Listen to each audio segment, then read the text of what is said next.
Ariella Morkowitz, the founding director of SVIVAH. We have many beautiful new faces here tonight. Thank you for being here. We're so glad that you found your way to this special little community where women come together to nourish each other and hold each other. We define both Jewish and women very broadly. If you want to be with us, we want you with us and welcome. Tonight is going to be about holding. So if you came to be held tonight, as so many of us needed, I did for sure, also know that you're here to hold others too. We're going to need the heart strength of all of us tonight, I think. One of the most special things about all of you, our SVIVAH community, is the absolutely stunning way that you make room for each other and the ways in which you hold each other. It blows me away every single time. And tonight we're going to ask you to do a lot of that. Tonight, we also have to make room for a few extra people in here with us. Tonight, we're going to do the best that we can to make room for the hundreds of neshamot, the souls, the lights that were lost on October 7th. We're going to ask you to make room and invite them in. And we're going to ask you to hold their light here with us tonight. This year has been too much, way too much. I thought I got all my crying out on Rosh Hashanah. I guess not. Anyway, I don't know about you, but for me, it's been so hard with every day something new. It's been very hard to find time to focus on the hundreds of individual lights that we've lost. And tonight we're going to do a little bit of that. We're going to do what we can to honor and hold their light today, tomorrow, and always. And so in spirit of the Jewish custom of lighting a memorial yahrzeit candle for someone that we've lost, and in the Israeli custom for Yom HaShoah, where everyone lights a candle along with the name of someone who perished in the Holocaust, we wanted to invite you, if you're open to it, to light a candle and invite the light of one of those that we lost on October 7th into the room here with us tonight. Later on, Rabbanit Dalia will ask you to share in the chat the name of one person whose memory you've chosen to honor. But for the next few minutes, I want to ask you to take a moment to go to the link in the chat. It's a website that's been worked on by the staff at the Times of Israel starting, I don't even know, probably the week of October 7th, to interview and look up information about and interview family members of those who were lost on October 7th and thereafter. And just scroll through it at random, find someone there who you might connect with. Maybe they're your age, or they share your first initial of your name, or you like their smile. Jot down their name and save it. And in a few minutes, we're going to ask you all to invite someone in. And if you've already been holding someone, praying for someone, if you've lost someone, or if you've been holding a name close, please share that name with us too, when Dalia asks us to.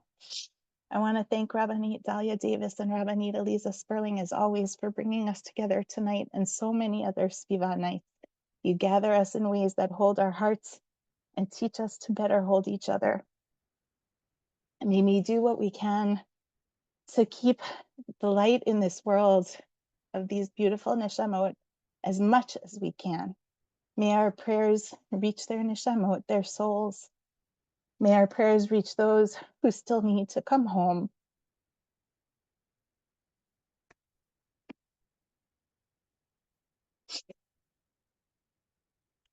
I am so sorry.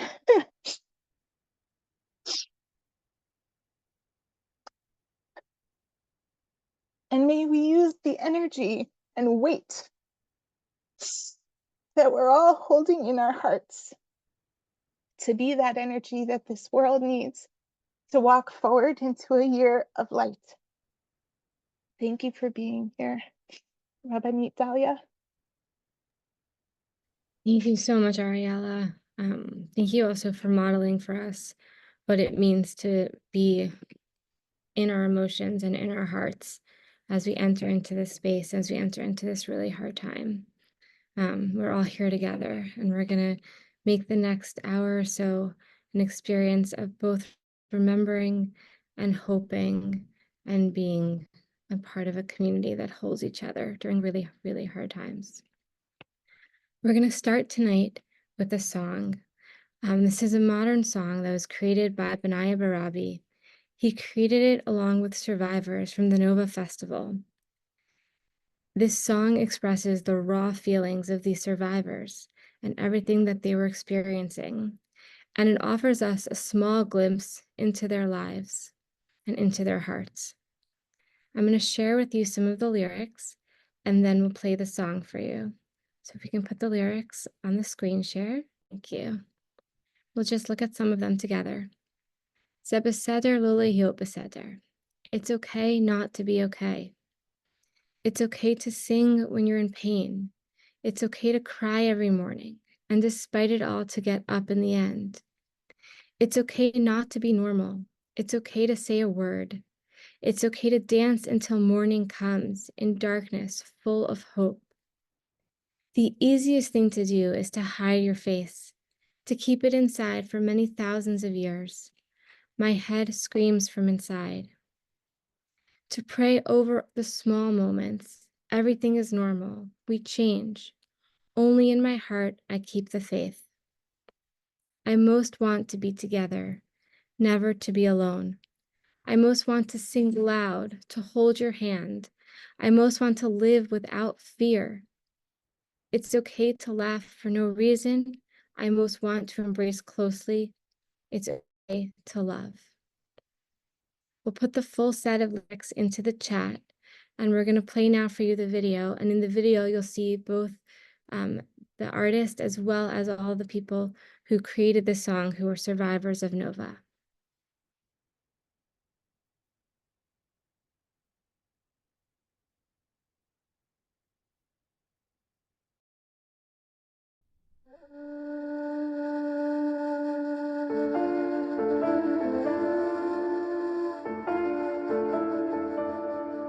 זה בסדר לא להיות בסדר, זה בסדר לשיר שכואב, זה בסדר לבכות כל בוקר, ולמרות הכל בסוף לקום.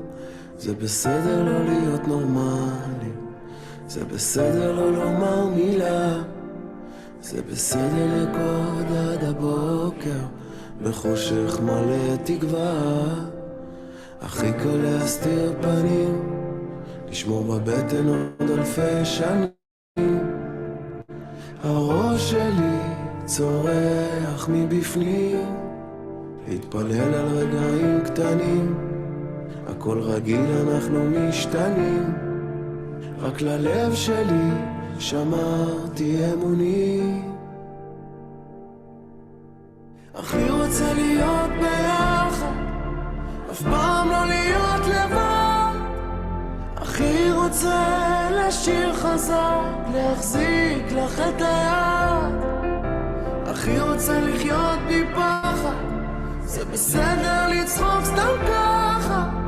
הכי רוצה לחבק קרוב, זה בסדר לאהוב. הכי רוצה לחבק קרוב, זה בסדר לאהוב.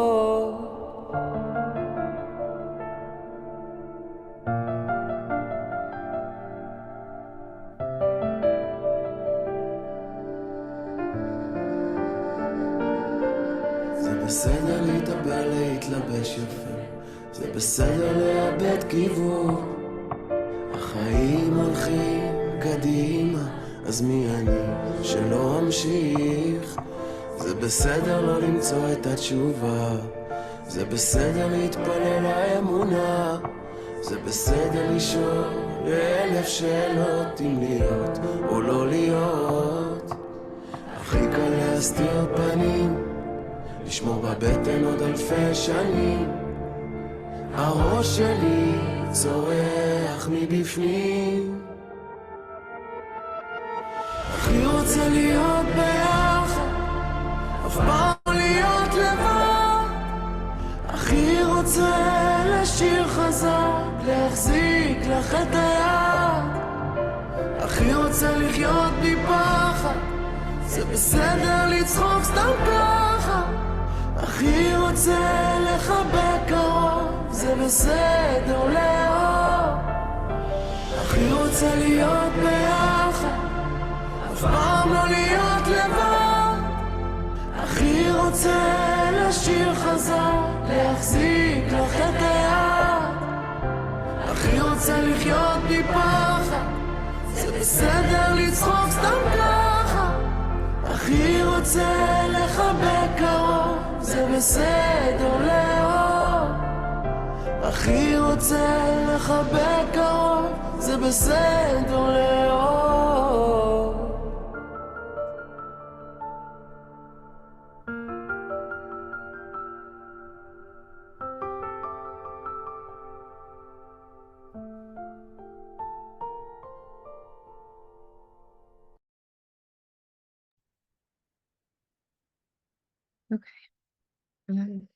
What we're going to do next is we're going to do what Ariella mentioned before, the custom of lighting candles. So we're going to light white candles. And as we do so, I'm going to recite the names of all of the places that were impacted on October 7th. And we're going to put those places in the chat. And I invite you to recite the names of all these places alongside me. Okay, so we're going to show the candles so you can see them as we light them. Okay, and the names will be in a minute.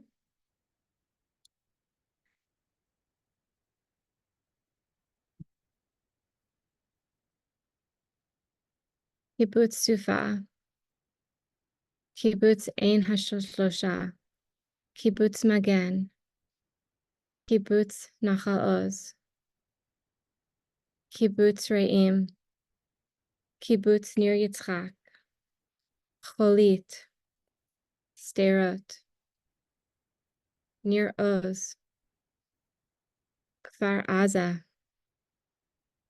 Yachini, Kibbutz Nirim, Kibbutz Alumim, Kisufim, Nativ Hazara, Kibbutz Be'eri, Ofakim, Zikim, Nir Am, Eretz, Kerem Shalom, Shlomit, the Nova Festival, Mesibat Nova, Moshav Meftachim, Yad Mordechai, Moshav Ein HaBasor, Meflatzim, Kibbutz Kavim, Moshav Prigan, Kibbutz Or Haner, Moshav Yated, Yasha, and we also light a candle for all of the Chayalim who lost their lives on that day. And now we want to invite you to, if you have a candle, you're welcome to light it and put it by your camera. And we also would love if everyone could put in the name of somebody that you'd like to remember into the chat, and I'll read as many of them as I can.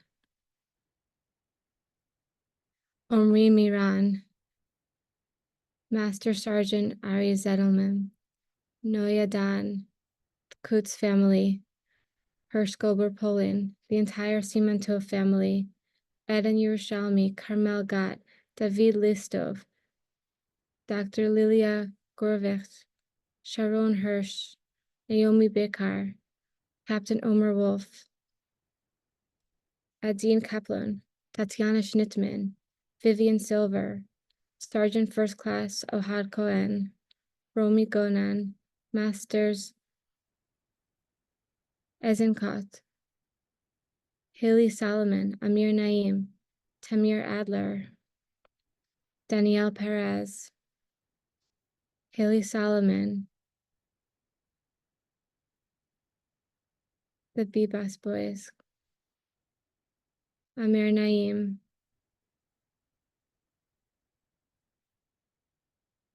Zachariah Haber, Aryeh Zerig, Maya Ben David,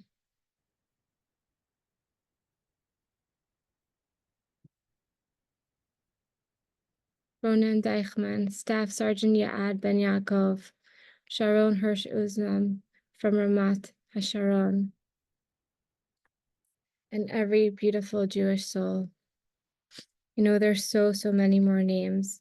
So if you have more names that you'd like to share, you can continue to put them in the chat. And we're going to hold all of these souls in our hearts, all of these lives that have been lost. And also, as Ariella mentioned, all those that we are still praying for, and we will pray for them later on this evening.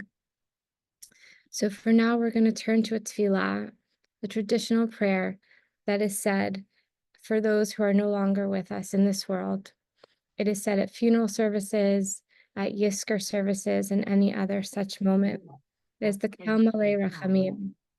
But the Kel Malei Rachamim that we're going to recite tonight is actually a new version that was created specifically to honor the victims of October 7th. It was written by Rabbanit Sarah Segal Katz and Rabba Tamar Elhad Applebaum. And they wrote this tefillah specifically for this moment. That's music.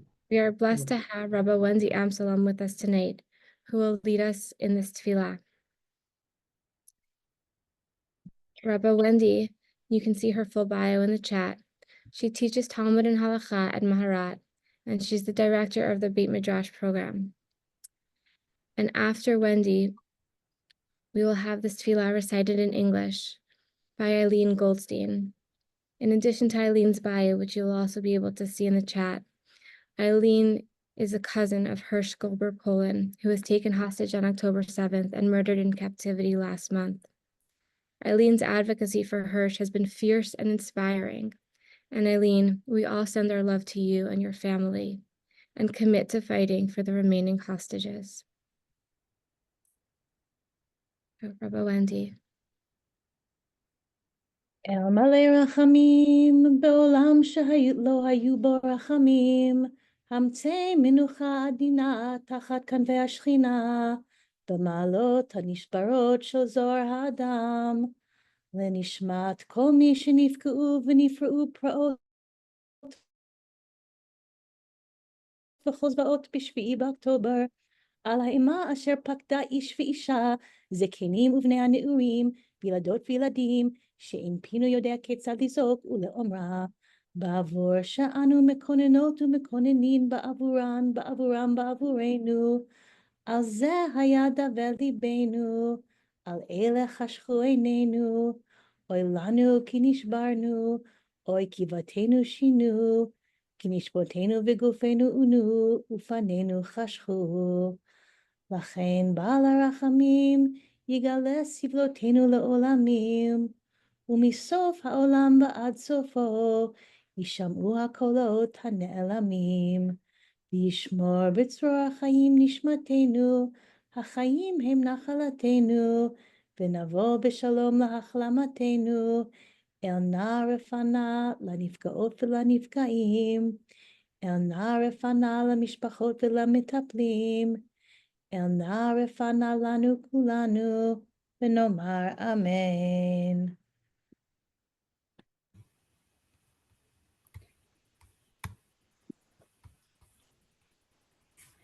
El Malei Rachamim, God of compassion, in a universe that lacked compassion, grant tender rest beneath the wings of the Shekhinah, in the broken spheres of human radiance, to the souls of each and every of the injured and the violated in the horrors of the pogrom of October 7th, for the fear that fell upon each man and woman, elders, youth, and children. Our mouths do not know how to scream or put it into words. For we lament and we mourn for them, for us. Because of this, our hearts are faint. Because of these, our eyes grow dim. Woe to us, for we are broken. Woe, for our homes were shattered, our souls and bodies tormented, and our faces darkened. Therefore, compassionate one, reveal our torment to the world and for all time, and from one end of the earth to the other, may the silenced voices utter. Guard our souls in the land of life, for life is our heritage. May we come in peace to healing. Please, God, heal all of the injured. Please, God, heal the families and the caretakers. Please, God, hear and heal us all. And let us say, Amen.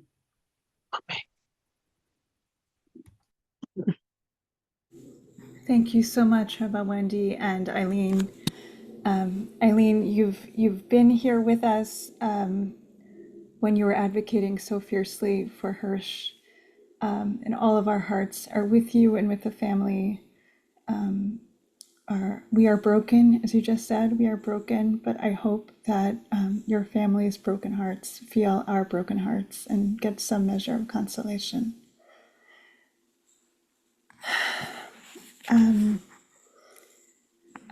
I now have the honor of introducing Dr. Giti Bendheim, but I would never have wanted to introduce her for this reason.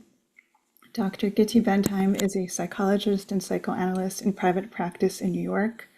She takes a special interest in advanced women's education, both in America and Israel. And you can see the rest of her bio in the chat. Giti is with us tonight because she has also suffered terrible losses in this war. And Giti, our hearts are with you and your family. When I lit candles this past Shabbat, I gazed, as I do each week, at the photos that I keep next to my candlesticks. They feature the fresh young faces of our two heroic great nephews, both of whom fell in the early days of the Swords of Iron War. Their happy faces are so hard to look at, incredibly hard to reconcile with the grim reality of their death. My husband and I are part of a very large extended Anglo-Israeli family, many of whom live in or around Jerusalem. And it's become a tradition in our family that we gather each year for a festive Simchat Torah tefillah, the crowd often burgeoning to over 150 people. Cousins meet cousins that they haven't seen in a long time, and the kids spray water from the upstairs porch during the prayer for rain. It's a spirited and very joyous occasion. On October 7th of last year, however, we were hosting that gathering, and by 8:45 a.m., there were about 80 people present. Our great nephew, Yosef Malachi Dalia, and his quietly radiant wife, Sinai, who had just celebrated their first anniversary, were among the first to arrive, as Yosef had a particular love for this family event. His smile lit up his face as he joined in the prayers and songs that he's so much looked forward to. But when the sirens began to wail, Yosef, a sergeant first class in the Duvdevan commando unit, conferred with a fellow soldier, and they both decided that they had to leave. Little did anyone imagine that we would never see Yosef again. From our home, he proceeded to get his army gear, and then he went south to Kibbutz Kfar Aza, one of the kibbutzim that was mentioned as we were doing the candle lighting, one of the hardest hit Hamas targets. And there he went house to house for hours on end in a 4-man combat team, heroically rescuing civilians and eliminating terrorists. When he was shot that day, his fellow soldiers had to fight hard to prevent the terrorists from dragging his body into Gaza. His family did not learn of his death until Monday. His brother, who is in a very elite unit, got very worried on Sunday when they hadn't heard from him at all. And actually, his brother was the one who identified his body in the field. Yosef's middle name, Malachi, means angelic. And angelic is a word that expresses perfectly the spiritual quality that all the people who knew Yosef so treasured. He was a sweet, fun, curious, lively man who loved the Torah, his wife, his family, and his people. And he was a pro at ultimate frisbee, which he loved to play. He held himself to a strong moral code and was respected and loved for carrying his values very proudly. The many who loved him say that they still feel his angelic presence perched somewhere nearby as they go about trying to live positively in a world that has changed forever without him. And so the war continued and December arrived, and with it came pain upon pain and sadness upon sadness. Our extended family was deeply in mourning for Yosef when we received the devastating news that our great-nephew Ben Gispan had been killed in Gaza on December 3rd. Ben Gispan, Yosef's first cousin, was part of the Handasa Kravit, the engineering corps. He was an avid table tennis player with many friends and many interests, and he had just finished his army service and was excited to have been tapped to join the Shabak, the General Security Service, and to begin a new course in mid-October. This was a very coveted position. Since the Shin Bet status supersedes Miluim or reserve duty, Ben was not mandated to serve in the, as a reserve soldier in the military service. Nevertheless, on October 7th, after listening to an Arabic broadcast, which apparently gave a much clearer picture than Israeli media could in the early moments of the war, he understood the gravity of Israel's situation and quickly joined his old unit and entered Gaza. On December 3rd, his unit was carrying out an assignment to search houses for terrorists and tunnel openings. Ben was in charge of one of two groups of soldiers who had completed a search of 6 homes, but terrorists were waiting in the 7th. Ben was shot and he died immediately. Many of you may have heard of the letter Ben wrote on October 7th. That letter has gone viral, and it tells you all you need to know about the character of this Gibor V'Yisrael, hero of Israel. Here are some excerpts from what he wrote. I'm writing you this notice on the way to base. If you're reading this, it seems something happened to me. As you know me, there is probably nobody happier than me right now. I am happy and thankful for the privilege that I had of protecting our beautiful country and the people of Israel. Even if something happens to me, I won't allow you to wallow in sadness. I had the privilege of achieving my dream and my goal, and be sure that I am watching you from above and smiling a huge smile. Ben wrote that if he were to be captured dead or alive, he did not want his family to launch a campaign for his return, nor did he want them to lobby for the release of imprisoned terrorists or risk harming any soldier for his rescue. He said, I will say it once more. I left the house before I was even called to reserves. I am full of pride and a sense of mission, and I always said that if I have to die, I hope I will be protecting others and the country. Ben and Yosef led lives full of meaning, purpose, and joy. They knew what they stood for, and while they savored the richness and fullness of their lives, they were ready to pay an awful price to preserve that precious resource for the country and for the people they loved. We as a family feel we need to work hard to make ourselves worthy of their ultimate sacrifice. And here we are, facing another very different Simchat Torah. A pall hovering over it, anxiety thick in the air. How will we commemorate our beautiful heroes? How will everyone deal with being back in a place of such traumatic memory? How will we balance our sadness with hope when we feel so desperately depleted? How will we eat potato kugel and drink l'chaim when our minds are on the hostages languishing in dark tunnels of hell and our soldiers in harm's way? I feel we have a lot to learn from the Israelis, and I see this in my Israeli family, who continue to put one foot in front of the other and to maintain their balance in this crazily unstable place in which we find ourselves. They find comfort and support in community, as we're doing right now, as they continue to live their lives, driving carpools, pleading for the release of the hostages, volunteering, shopping for food, working at their day jobs, often without the partnership of the spouse for whom they're sick with worry.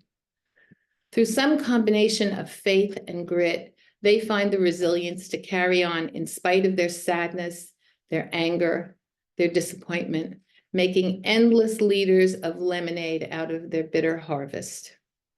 How can we not live up to the resolute strength of their will? They are determined to dance again. And so, holding the Torah close to our broken hearts, must we. Thank you so much, Dr. Giti. Thank you for sharing with us about your nephews, and thank you so much for your words of wisdom and your highlighting of what we can do and how we can come together as a community and find ways to move forward and model that after the Israelis in the way that they've done so. We're going to exactly do that right now. We're going to think about how we can care for each other in this very, very difficult time. And we're going to think about the image that comes to mind for me that I'd like to share with you of the way that we end a traditional funeral. So the very last thing that often happens is that the friends and loved ones form shurot. They formed lines, standing side by side with two lines facing each other. And after these two lines form, there is a path in between them through which the mourners can walk as they leave the burial site. And tonight on this call, as you've seen, we have women present who are mourners. And please know that if you're one of these women, we are all here tonight forming these shurot, these lines, for you to pass between us, surrounded by love. And as you we're creating a path for you to enter this new year. This path is filled with open, embracing hearts and prayers for consolation and hopes for better days. And for those of us on this call who are not direct mourners, we are also here with broken hearts, seeking to find space for our sorrow and to honor those who are no longer with us in this world. And we do so standing together, side by side, in two shurot, two lines, facing one another, with our hands touching. Perhaps knowing that whether we're walking down the path of the mourners or forming the path to support the mourners, we are not alone. We're holding each other in our hearts. And perhaps that image of love and support can help us as we encounter this painful anniversary. To help us feel the support of one another on an even deeper level, and to thoughtfully consider how we can care for each other and for ourselves as we go into tomorrow and during all the days that follow. We are blessed to learn now from Chaya Gispan, a beautiful soul and a comforting voice, someone whose voice and wisdom has helped me personally throughout this last year. Ariel, you talked about drawing on the heart strength that we've been drawing on collectively, individually all year. And so I want to offer a really tangible metaphor for exactly what's taking place right here, right now. This is a microcosm for the larger collective of the Jewish heart. And all year, when each of us felt like we were falling apart, we could exhale and know that the collective was carrying us. And we, in turn, were also carrying a little part of the collective. And metaphysically, we talk about, we're one heart. But the reality is that we are electromagnetic beings. And if we were all sitting in a room physically together and we all held hands, electric current would flow through us in such a way that we would be able to actually light up a physical light bulb. So I want to demonstrate this here, not to add words, not to take away from the unfathomable that we're facing, but to be a doorknob into a deeper silence that we could recognize just how much we're holding. And in a place of no words, we can continue to bring our presences to each other and be the simanim baderech, be the fragrant apple orchard heart and the pomegranates and the honeyed eyes that reflect across to each other in these fathomless times. So this is actually a little light bulb. It has a battery inside, but the circuit is incomplete. And so if I, being an electrical being like each of us here, just put my finger on one side and on the other side, it lights up and it makes a noise. I'm going to dim the noise and just recognize that because I'm closing the circuit, the electricity is traveling through and enables this to light up. And the same, if you look around and you look at somebody that's virtually across from you on the screen, you can look into each other's eyes, although they may not know that you're looking into their eyes or into their heart. Just like in the video that you showed us, Rabbanit, Dalia, facing each other, being in the, whether we're in the line or whether we're walking through the line, really leaning in, using our breath to release into this, like a trust fall, into the collective. So I'm going to invite us to take some breaths here together. If it helps you can put a hand on your heart or on your belly. You can have your eyes open or your eyes closed. To be with what we can't comprehend. And to drop fully into your body, feeling the heaviness of your feet, of your thighs, sitting on whatever you're sitting on, really feeling how it can't get any heavier than this. Feeling the pull of gravity on your body. Finding the edges of your body. Almost as if you're tracing your outline.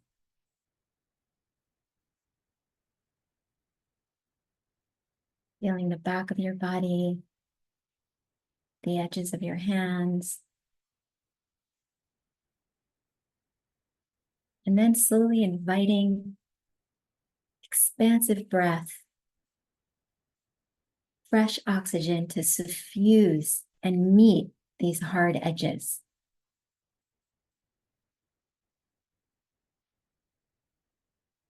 And see if for a moment it's available to you to hold both.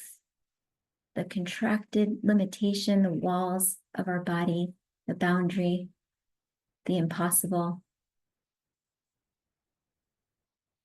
And also breathe in these neuroplastic, new year, unscripted potential, the moments within the moments, coiled together, the DNA of the entire year ahead of us. And filling your lungs with oxygen from your lungs, suffusing your cells and your entire body with this presence that is larger than what we can each individually hold. And now imagine, just like this little plastic ball, imagine the Jewish heart. And if you like, you can even imagine the heart of all of humanity pulsing with fresh oxygen, with healing, with harmony, with love, with connection, with brokenness, being with the brokenness with each other. Lighting up like simanim, like ruby pomegranates, like dripping honey.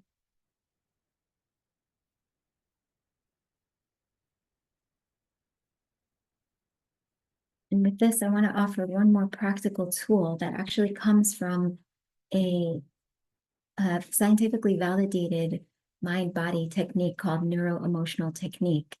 And very briefly, this is like, they call it first aid tool, a very simple tool that we all can do. And it reminds me of the Shema.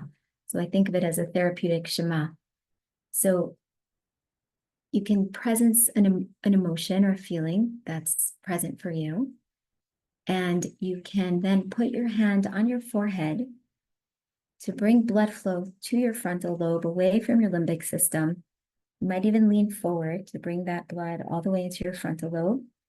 And I still need the screen on me just for 1 second, because this shows it, but I'll just show it to you to make it really simple.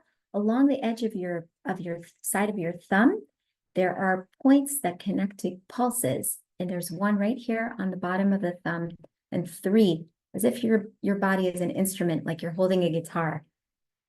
And you just wrap your fingers around those 4 points on either hand. You can take turns doing both hands. And then you take a couple of breaths, really just being present with the emotion that is coming up for you, or the slew of emotions.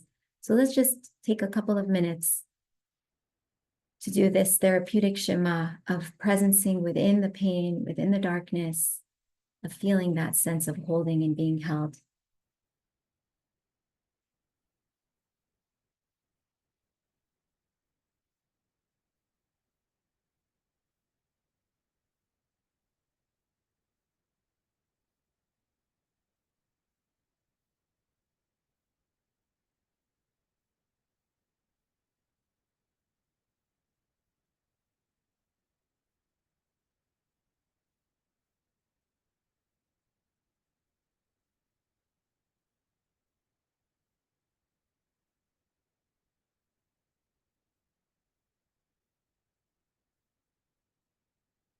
invite you to come back to this tool. And if you want to learn more about it, there will be information both in the chat and in a follow-up email.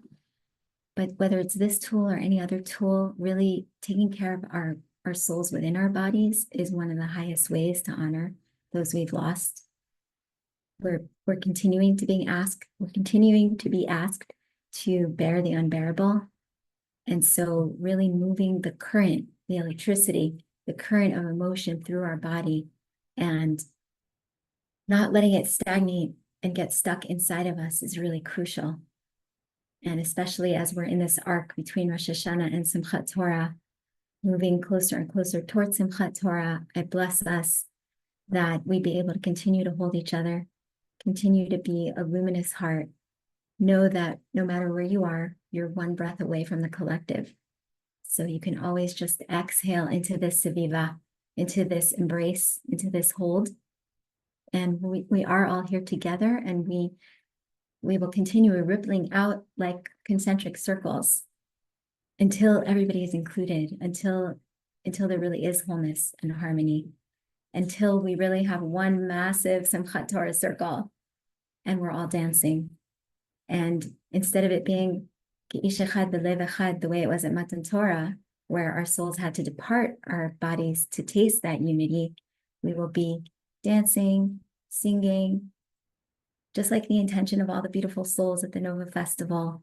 We will be the Sifrei Torah, dancing in the streets, blessing us to continue to be together. Thank you so much, Chaya. Thank you for giving us a tool that can help us to approach tomorrow and all the days that follow, and to see ourselves as part of the group and as not going through this alone. Another way that might help us to go into tomorrow is to focus and to take a minute to honor the beauty that emerged from such sorrow. The acts of kindness, the demonstrations of resilience, and the expressions of love that people took on themselves in the moment where nothing seemed possible. Mollie Andron is here. She's an incredible Jewish educator and senior program director for the fellowship at M Squared. She's going to share her personal story with us that includes these acts of resilience, of kindness, and of love. Thank you for being here, Mollie. Thanks, Dalia. I don't usually read, but I'm just going to read to try and get through it. So if my eyes aren't totally on you, you know why. I was in Israel on October 7th with my husband and kids. We were with my parents in my grandparents' apartment for Sukkot, and down the block for my two sisters and their families. We had a beautiful Simchat Torah celebration on October 6th, dancing the night away. And only 7 hours later, the world turned upside down. My mom woke us up telling us to grab the kids and bring them into the shelter. My one sister, who lives very close, doesn't have a shelter in their home, so she rushed over with her 3 little kids without any of us realizing what was happening. My other sister, 9 months pregnant at the time, was at a Shabbat celebrating an upcoming wedding nearby. She and her husband left the hotel and came over too. We were all, like everybody, in shock, unable to make sense of what was happening. We don't usually use our phones on Shabbat or holidays, but given that the air was literally on fire and the sounds of danger were all around us, we opened our phones and tried to try and understand what was happening. We distracted ourselves by forcing ourselves to joyfully dance around, celebrating the holiday, and our neighbors took out boxes of costumes to entertain the kids. We ran in and out of the shelter that day, and my sister started having contractions. After a full glass of wine prescribed by my other sister, who is a doctor, the contractions stopped, thank God, and she gave birth to a beautiful baby a week later. October 7th is stuck in time. Thank God I was together with my family in one room, completely terrified, but had the strength of being together. After we passed the initial day, The immediate need to act came calling. My colleague and I drove around from hospital to clinic trying to donate blood, and the lines were so long that we were turned away. We did this 2 days in a row. Acts of chesed, righteous actions, were happening all over the place. People jumped in their cars and drove down immediately to the kibbutzim that we earlier mentioned, that we were ravished only with pure heart and the intention to help in whatever way was necessary. People opened pop-up restaurants on the side of the road and cooked for anyone who came by. Dogs were adopted, evacuees were invited into the homes, schools were opened to provide survivors with activities, and so much more. Our tradition teaches, act first and then understand. As it was told when we received the Torah, we said, Na'aseh v'nishma, we will do and then we will listen. It's debatable about whether that is always the best, but in this case, it was immediate and necessary in order to respond to the trauma. The people of Israel, both in this country and abroad, had mobilized into action. I work for an organization that sits both in the US and Israel. Our work supports educators designing experiences that help their learners find meaning and relevance in Jewish life. But how could we do that when we were all so frozen and unable to find the words to create meaning?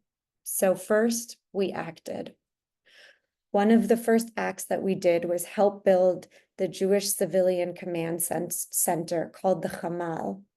Chamal is an acronym for Cheder Milchama, or war room.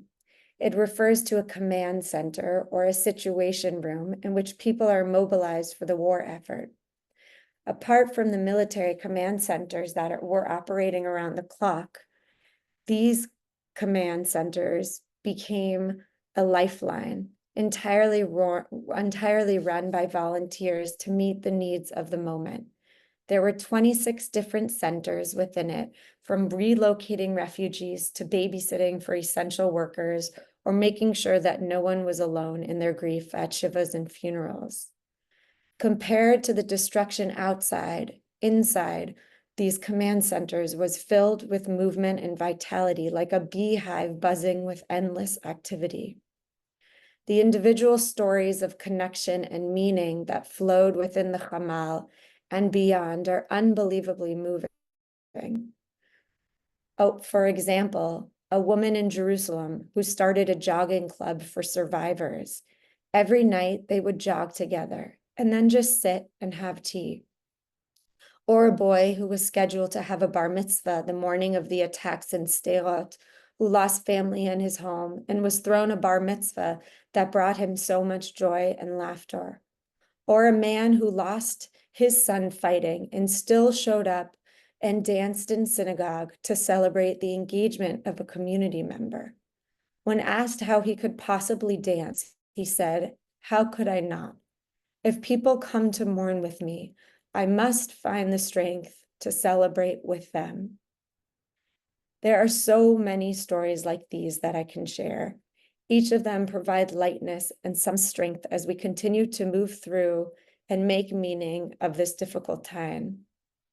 When I was eventually able to find a flight back to the States, before I got into the cab with my little baby, I hugged my sisters and parents to say goodbye. We stood there crying and holding each other so tightly, unsure when we would see each other again. My dad put his hands on my head and gave me the priestly blessing, the same blessing that Jacob blessed his grandsons and that has been said for generations to children on Friday night during the Shabbat meal. May you be blessed and protected. May the divine show favor and graciousness to you. May the divine show kindness and peace.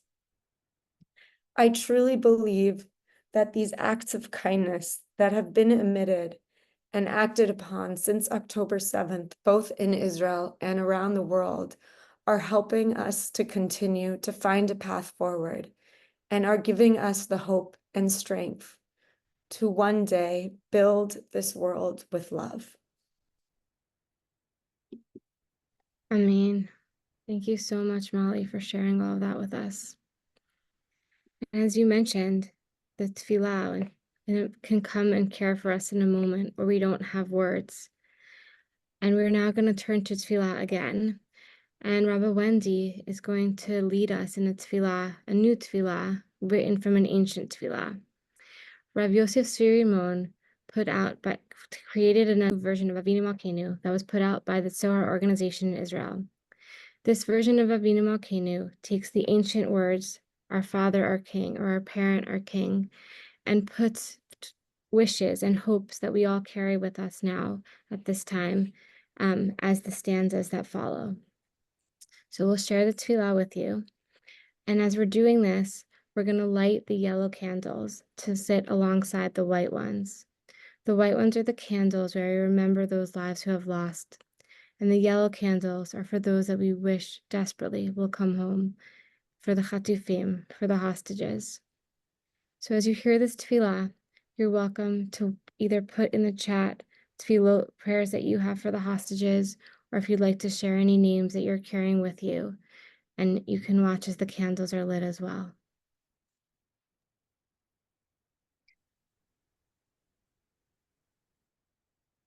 אבינו מלכנו, עשה למען לוחמינו הבאים באש ובמים להגנת עמך ולקידוש שמך.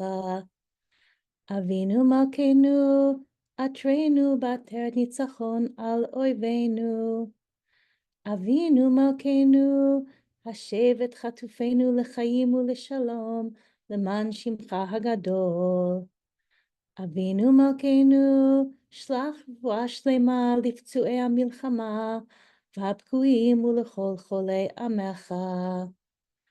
אבינו מלכנו, חזק את רוחם של כל המופנים מבתיהם, והשיבם לביתם במהרה, בשלווה ובביטחון.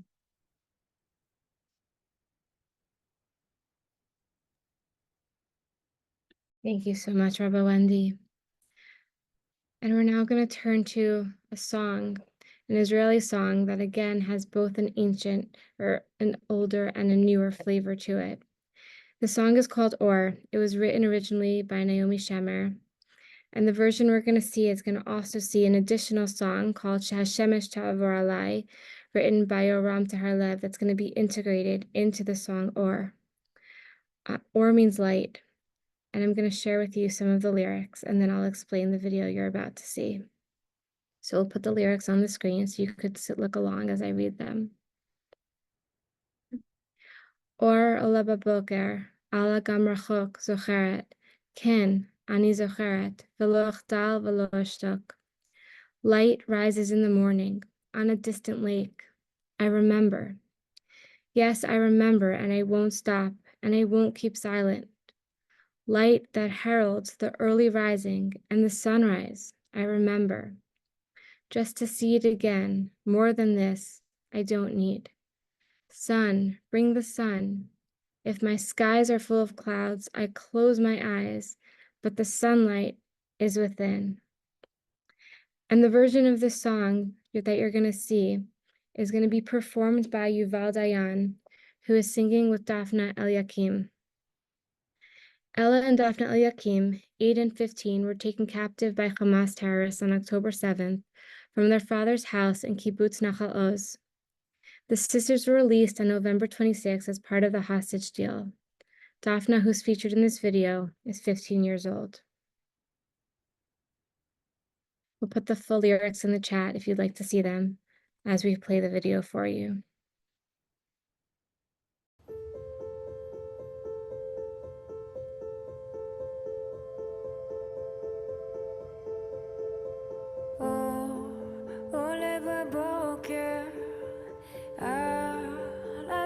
רחוק זוכרת, כן, אני זוכרת, ולא אחדל ולא אשתוק.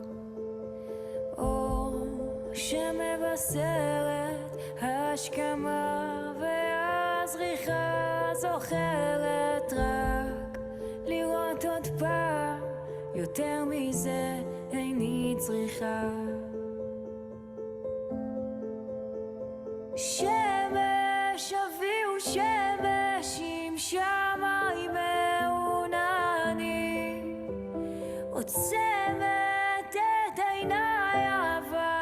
השמש היא בפנים.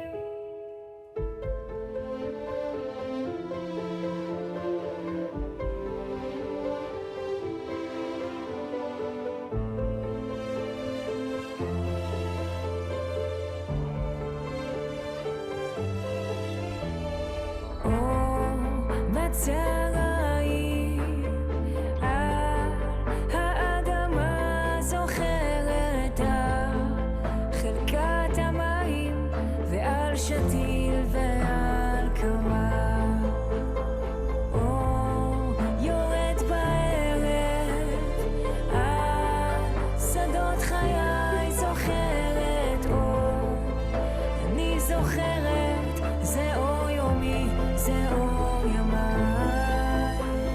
שמש אבי הוא שמש עם שמיים מעוננים עוצמת את עיניי אבל השמש היא בפנים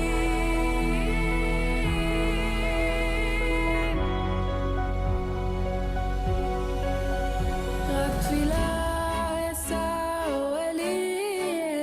שהשמש תעבור עליי ותראה לי שוב את משעוליי או אלי רק תפילה אשא שהשמש תעבור עליי ותיקח אותי אל המסע תפילה אשא שמש אבי הוא שמש עם שמיים מעוננים עוצמת את עיניי אבל השמש היא בפנים שמש אבי הוא שמש עם שמיים מעוננים עוצמת את עיניי אבל השמש היא בפנים אור יורד בערב שמש אור בצהריים שמש אור עולה בבוקר אור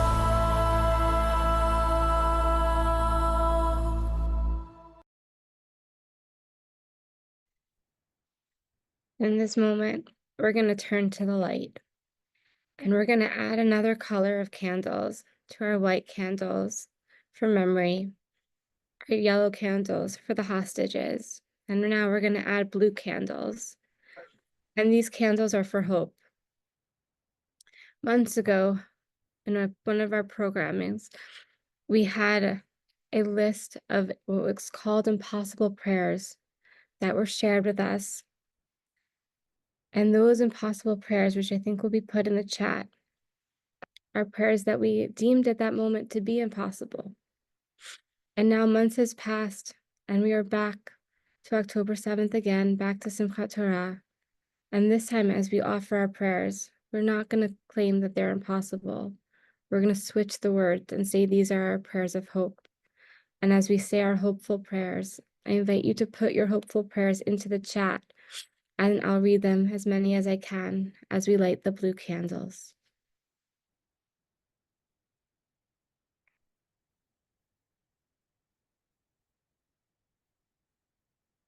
We'll see the blue candles in a second. And I'd love to hear your hopeful prayers. Hope for acceptance, acknowledgement, and empathy.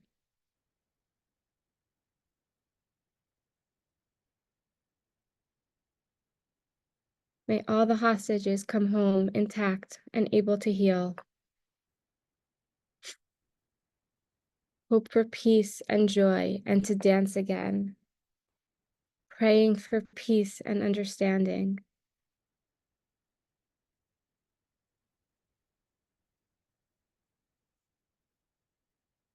Hope for the return of the hostages and peace and acceptance. I hope and pray for the speedy and safe return of the remaining hostages.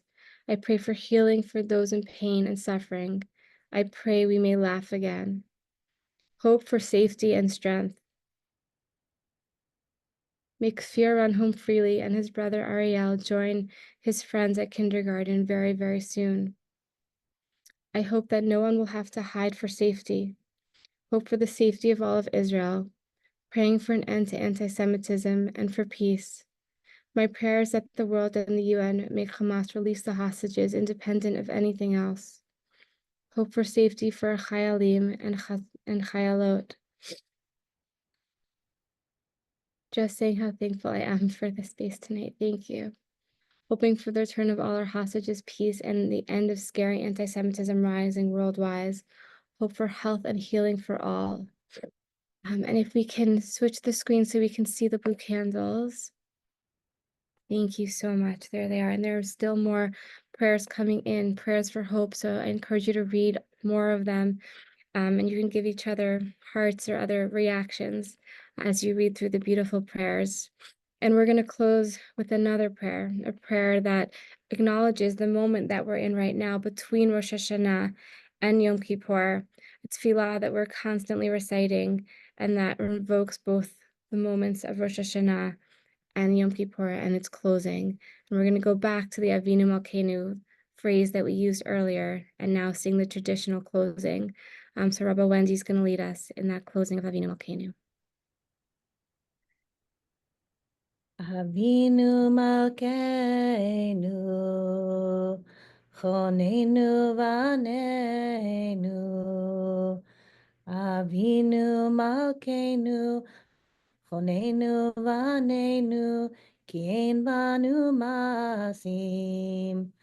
Aseh imanu, tzedakah v'chesed. Aseh imanu tzedakah v'chesed v'hoshienu. Thank you, Rabba Wendy. And before I send everyone off, I want to start by really thanking everybody who taught tonight and who spoke and who shared from their hearts. Thank you, Or Chaya Gispan, Aileen Goldstein, Dr. Giti Bendheim, Rabba Wendy Amsellem, Mollie Andron, Rabbanit Sarah Segal Katz, Rabbi Noyevich, and Tara Hain. Thank you all for everything that you did and shared with us tonight. And we were going to send out all the materials that were shared tonight in a follow-up email and the words of the tefillot, the tool that Or Chaya shared with us. So if there's anything that you didn't catch and it was going too quickly in the chat, don't worry, we'll share it with you and you'll be able to access it from home. Please know that tomorrow we are still here with you, even though we won't be gathering as a whole community. We are offering spiritual office hours between 12 to 4 p.m. on Eastern Time. So slots are filling up. If you'd like a slot to just come and sit and be with the chaplain who's there to listen and hold you in this moment, please sign up. We'd love to have you, and we'd love to be there for you at this time. And if you haven't yet read the Machzor Companion, Bechol Libenu, we really invite you, and I personally want to really encourage you to do so. Ariella put together an incredible, incredible resource, and I had it with me throughout Rosh Hashanah. It carried me through, and there are many materials in there that will carry you through the rest of this week and through Yom Kippur. So feel free to go to the link that's being posted. You can download it there, you can order it, and carry it with you through these days. Thank you, everybody, for being here. Thank you for being here with your open hearts.